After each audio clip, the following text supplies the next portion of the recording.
গর্ভবতী অবস্থায় কাজ করেও ৩ মাসের টাকা পাননি কনীনিকা। কার বিরুদ্ধে অভিযোগ করলেন অভিনেত্রী?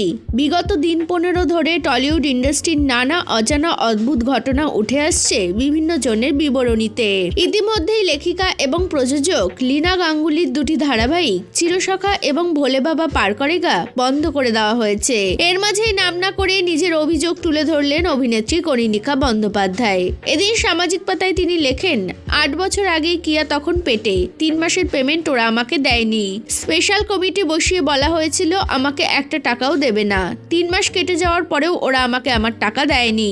আমাকে কেস করতে বলা হয়েছিল, আমি কেস করতে পারিনি কারণ আমি 5 মাসের অন্তঃসত্ত্বা ছিলাম। শারীরিক সমস্যা বাড়ছিল।